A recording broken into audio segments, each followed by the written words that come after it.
Gato bajo la lluvia, o en su nombre original Cats in the Rain, publicado en 1925, es uno de los cuentos más famosos del célebre escritor norteamericano Ernest Hemingway. Y este es un cuento que puede a veces presentar ciertas dificultades en su lectura. No porque sea excesivamente complicado o porque su trama sea excesivamente retorcida, para nada. De hecho, todo lo contrario, su estilo es directo, se nos cuentan cosas relativamente sencillas de comprender. Entonces, ¿por qué dedicarle un video si es tan sencillo, es tan simple? Bueno, no es tan así tampoco, tiene su complejidad. Ahora, si tenemos en cuenta ciertos elementos, ciertas particularidades del autor, incluso, por decirlo de alguna forma, ciertas técnicas recurrentes en él, no es tan complejo de comprender. Ahora, yo no les voy a dar una receta mágica que vaya a permitirles a ustedes entender en la primera leída todos los textos de Hemingway, porque tampoco tendría gracia, ¿no? No es que yo les voy a dar la clave del enigma, como si hubiera un enigma en la literatura. No, por supuesto que no. Yo lo que voy a intentar mostrarles son ciertas pautas para que ustedes presten atención, ¿no? Señalar ciertos elementos para que ustedes después lean esos cuentos y los puedan disfrutar verdaderamente, que es lo importante. Y sí, hacia la segunda mitad del video les voy a explicar qué es la famosa teoría del iceberg, pero para eso tienen que esperar. O si no pueden o no les interesa la interpretación del cuento, les pongo el minuto para que salteen directamente esa parte. Qué bueno que soy.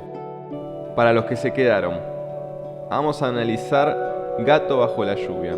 En una primera lectura, lo que nos sucede es que sentimos que no pasó nada. Digo, es un cuento, tiene que haber pasado algo. Aparte, nosotros sabemos que es un cuento famoso, importante, tiene que tener algo valioso.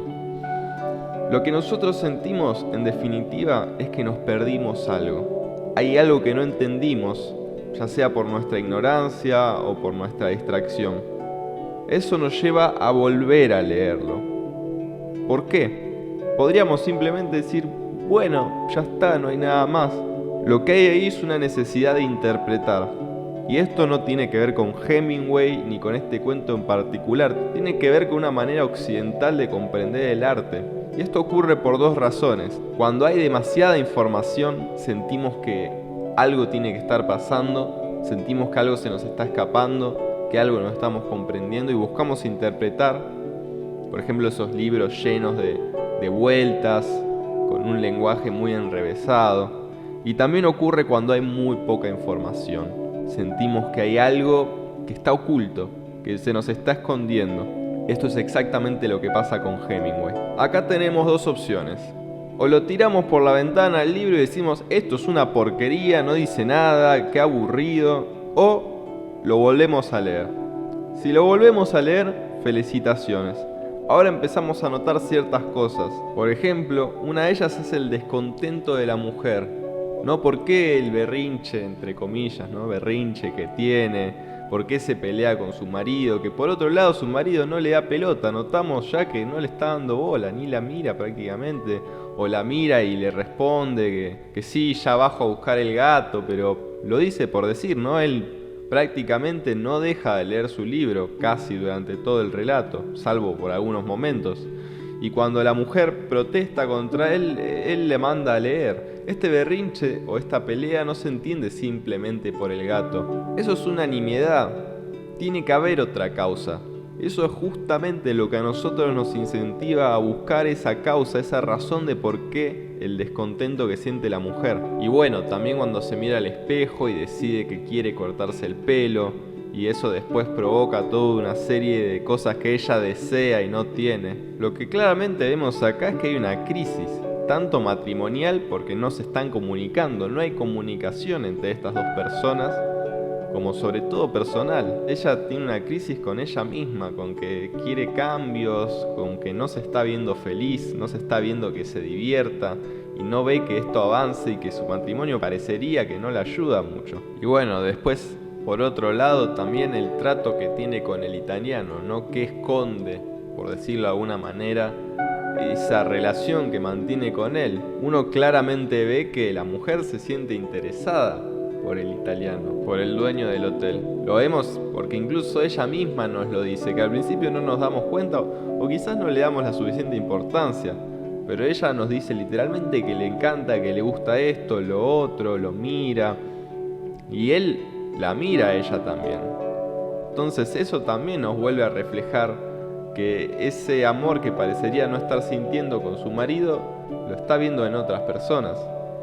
Y eso también nos puede llevar a adelantar el final, porque el gato, aquello que de alguna manera está simbolizando lo que ella desea cambiar, lo que ella quisiera tener y no tiene, se lo manda el italiano.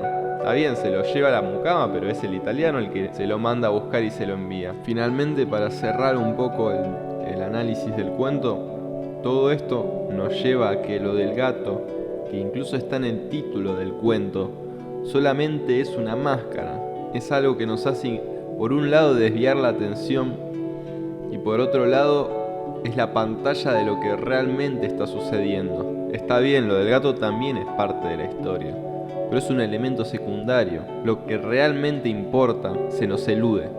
Pero no es que lo realmente importante sea una cuestión esencial, sino que también está en el relato, entretejido a partir de ciertos elementos. Y lo podemos encontrar de la manera que ya detallamos. Y esto, ahora sí, nos lleva a la teoría del iceberg.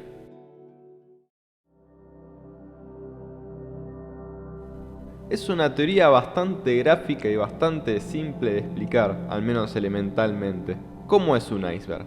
Bueno, un iceberg, esas grandes piezas de hielo flotantes en el océano, tienen la particularidad bien conocida culturalmente de que de lo que sobresale del mar, de lo que se puede ver, de esa punta, hay 8 veces más por abajo que justamente no se ve porque lo tapa el agua. Es conocida la escena del Titanic en la cual chocan con un témpano de hielo que no parecería ser tan grande, pero causa enormes estragos porque realmente es mucho más grande de lo que parece a simple vista. Bueno, esto es lo que ocurre con la cuentística de Hemingway, o al menos en alguno de sus cuentos. Se nos muestra una parte, por ejemplo, el deseo de tener un gato, las discusiones que tiene con su marido, ciertas observaciones hacia el italiano, y esto justamente lo que nos muestra, que está solapado, es todo el conflicto que antes ya mencionamos. Y este fondo, esta parte oculta, lo deducimos por lo que sí se dice, por esa punta que está por arriba. De alguna forma, lo que está por debajo podríamos decir que está elíptico, que está eludido, pero está, y lo podemos encontrar, eso es lo importante. Pero esto es algo que pueden escuchar en cualquier lado, es lo típico que dicen, es lo típico que explican en las secundarias. Pero hay algo más. Hay algo que no se suele contar cuando se explica esta teoría. Sobre todo porque es un tema bastante polémico, complejo de entender, en contraposición con lo que ya dijimos. Porque si fuera solamente lo anterior, podría ser la cuentística de un montón de escritores. Por ejemplo, Chekhov tiene una teoría más o menos parecida. Los minimalistas como Carver también. Hay muchos escritores que trabajan justamente mostrando una parte y ocultando el resto. De hecho, Piglia, un crítico argentino, pone como fundamento del cuento esto, que tiene 2 historias, una que va por arriba y otra que va en lo oculto, y que cada escritor moldea esto de diferente forma. Hemingway no parecería entonces tener algo de particular, si no fuera por lo siguiente, por lo que uno deduce que hay algo por debajo de lo que se está contando, es porque lo habría vivido. Y ahí lo que está haciendo Hemingway es una suerte de guiño. Él sostiene, porque él mismo sostenía esto, que si alguien puede entender estas referencias es porque habría vivido situaciones similares. Por ejemplo, con respecto al cuento que antes analizamos, uno sería conocedor, por decirlo de alguna forma, de la conducta de las mujeres, y uno entonces podría anticiparse por qué se está comportando de esa forma. Lo que hay en Hemingway, sin negar, ¿no?, que esto suena y es bastante machista, ¿no? Lo que hay en Hemingway es una elevación de la experiencia. Él decía que solamente narraba lo que había vivido, no podía mentir, él no narraba lo que no había vivido, porque su capacidad justamente estaba en contar eso que él supuestamente habría vivido. Entonces él lo que hacía era vivir para después escribir. La escritura era algo que en teoría estaba solapado a su carácter aventurero. Y por esta misma razón es por la que Hemingway no lo vamos a encontrar fantástico. A lo sumo, en algunos cuentos más desviados de esta cuentística podemos encontrar algo más simbólico, algo más metafórico, pero nunca vamos a encontrar algo fantástico, algo que no sea realista, porque justamente eso iría en contra de lo que él mismo sostenía, que lo suyo siempre tenía que haber sido algo vivido. Entonces a él lo fantástico y lo maravilloso definitivamente no le interesa. Esto es algo que él mismo predicaba. Hay que vivir para escribir. Por ejemplo, antes de escribir sobre un safari, él se iba a un safari. Antes de escribir sobre una guerra, él se iba a una guerra, o él estuvo en montones de guerras. Por eso, él de alguna forma fundó una suerte de personaje. Él se creó un personaje de aventurero, de boxeador, de macho. Y eso es lo que él sostenía, ese personaje. Así se mostraba ante las cámaras y así se mostraba en las entrevistas. Pero volviendo a la teoría del iceberg, este giro se fundamenta por su estilo despojado, además de lo que venimos diciendo. Justamente su estilo no es atractivo, a priori por lo menos. Está bien, puede ser interesante para contar ciertas historias, porque es inmediato, es hasta cinematográfico, pero no hay mucho más. Si no hubiera algo más profundo, se acabaría ahí. Esta teoría lo que hace es hacer interesantes sus textos. No todos, y ahí va otro tema. La teoría del iceberg no funciona para todos los textos de Hemingway. Hay algunos que simplemente no tienen nada que ver. Por ejemplo, uno de sus relatos más famosos, Las nieves del Kilimanjaro, no tiene nada de elíptico, no tiene nada de iceberg, no tiene ni siquiera el estilo despojado que nos tiene acostumbrados Hemingway. De hecho, ahí hay un giro completamente modernista, usa distintos estilos, usa distintas narraciones, usa símbolos. No tiene nada que ver con este Hemingway. O sea que tampoco es que el mismo Ernest Hemingway era fiel completamente a su estilo como él parecía querer predicar. Hay de todo un poco, eso también lo que hace interesante, ¿no? Si fuera siempre igual no valdría la pena leerlo, si fuera simplemente una fórmula. Pero lo que es cierto es que en muchos relatos sí aparece un poco esta cosa de lo elíptico y también de un estilo despojado, como ya dijimos. Y esto tiene que ver también con sus orígenes, porque él arrancó siendo periodista, en una época en la que arrancar una carrera periodística podía llevar a ser escritor. Pero bueno, el tema de la vocación y el estilo de Hemingway requeriría otro video.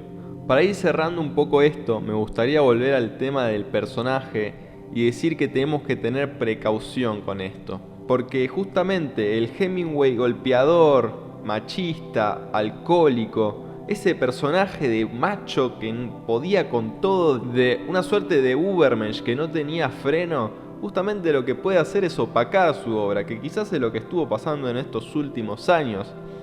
Lo polémico de su figura puede hacer que perdamos la noción de que su obra es valiosa también. No importa quizás tanto el personaje de Hemingway, que no sabemos si él era o no era así o era una ficción. Obviamente sí, lo del alcoholismo y lo de que era golpeador, por supuesto que sí. Me refiero más bien a la cosa aventurera.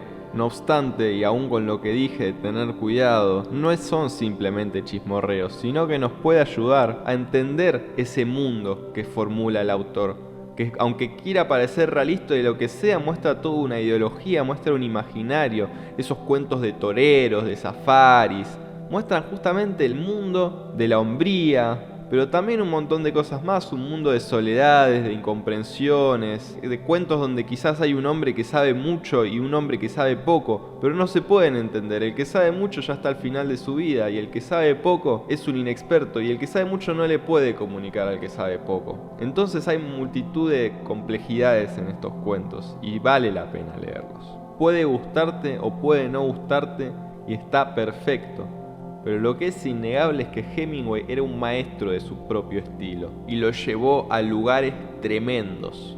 Y aparte, como grandes obras que son, no se ajustan solamente a lo que ya dijimos, sino que cada cuento tiene sus propios matices, cada cuento vale la pena experimentarlo de distintas formas y por eso podemos decidir si creerle o no en su teoría del iceberg y está bien tenerla en cuenta, por lo menos para entender un poco de eso. Pero no hay que tomarla al pie de la letra, porque si no nos quedamos solamente con esa parte de los cuentos, y hay muchísimo más en cada uno de ellos. Bueno, llegamos al final del video, espero que realmente lo hayan disfrutado, espero que les haya servido para entender mejor este cuento y para entender mejor este autor, y aún mejor, que les haya dado ganas de seguir leyéndolo. Si es así, me ayudaría muchísimo que me dejaran un like y comentaran abajo. Además, si quieren que suba en próximos tiempos un video sobre el estilo de Hemingway. Y por supuesto, suscríbanse y compartan. Con eso me ayudaría muchísimo. Hasta el próximo texto.